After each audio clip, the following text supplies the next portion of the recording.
Hello বন্ধুরা, কেমন আছো সবাই? আশা করি সবাই ভালোই আছো। আমি Prantika, welcome back to my channel Prantika's beautiful world. Last Sunday আমরা ডিনার করতে গিয়েছিলাম কোয়েস্ট মলের বোম্বে ব্রাসারিতে। এটা একটা নর্থ ইন্ডিয়ান রেস্টুরেন্ট, আর এই পুরো রেস্টুরেন্টটার থিম হলো মুম্বাইয়ান থিম। দেখো তোমরা, মুম্বাইতে যে ডাব্বা কালচারটা আছে, যেটা ওই দ্য লাঞ্চ বক্সেও দেখানো হয়েছে, সেই ডাব্বাগুলো দিয়ে এই রেস্টুরেন্টটা সাজানো রয়েছে। তা বাদে এখানে একটা গ্রামাফোনও তোমরা দেখতে পাবে। আমি তোমাদের পুরো রেস্টুরেন্ট একবার ঘুরে দেখাচ্ছি। পিছন দিয়ে একটা কিউটি পাই বেবি চলে গেল, তোমরা হয়তো লক্ষ্য করবে। ও হয়তো আমাদের মতো ফটো তুলতে, ভিডিও করতে ভালোবাসে, তাই নিজের মুখটা দেখিয়ে গেল। ওই দেখো, আমার পেছনে এই ডাব্বাগুলো সাজানো রয়েছে। দ্য লাঞ্চ বক্স মুভিতে ওই ডাব্বাগুলো দেখানো হয়েছে। এই রেস্টুরেন্টে মুম্বাইয়ান থিমে সাজানো। এখানে মিঠি একটা অরেঞ্জ মকটেল নিয়ে নিয়েছে। এরপর চলে এলো আমাদের স্টার্টার, কলকাতা স্টাইল তন্দুরি ভেটকি, যেটা খেতে ছিল খুবই সুন্দর।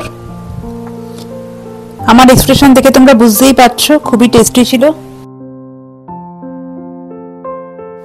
আর সঙ্গে ছিল ভার্জিন মোহিত।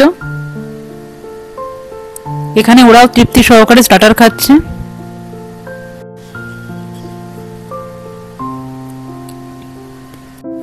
তারপর চলে এলো আমাদের মেইন কোর্স। মেইন কোর্সে আমরা নিয়েছিলাম যোধপুরি মাটন, আর সঙ্গে ওদের স্পেশাল চুরচুর নান। এই মাটনটা ছিল পুরো বোনলেস। কালারটা দেখো, পুরো লাল লাল কালার। তারপরে আমি চুরচুর নান দিয়ে ওই বোনলেস মাটনটা ট্রাই করলাম, মানে যোধপুর মাটনটা। এটার টেস্ট ছিল জাস্ট অসম। ডেজার্টে নিয়েছিলাম অমৃতসরি কুলফি, যেটা ওরা সার্ভ করেছিল রাবড়ি আর রোজ সিরাপ দিয়ে। খাবারের কোয়ালিটি খুবই ভালো। এই কুলফিটাও খেতে ছিল অসাধারণ। বাট একটা কথা অবশ্যই বলবো, রেস্টুরেন্টে টু মাচ এক্সপেন্সিভ। তাই তোমরা এটা ভেবেই যেও যে এখানে খাবারের দাম খুবই বেশি। আমি আর বিলের অ্যামাউন্টটা বললাম না, কতটা বিল হয়েছিল।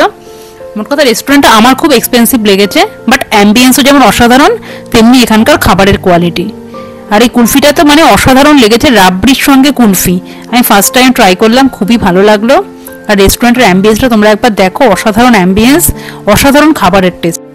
আমার আজকের ব্লগ এখানেই শেষ হলো। দেখা হচ্ছে আবার পরের ব্লগে। আমার ভিডিও যদি তোমাদের ভালো লেগে থাকে, লাইক কমেন্ট শেয়ার করো, আর আমার চ্যানেলটা সাবস্ক্রাইব করে পাশে থেকো প্লিজ।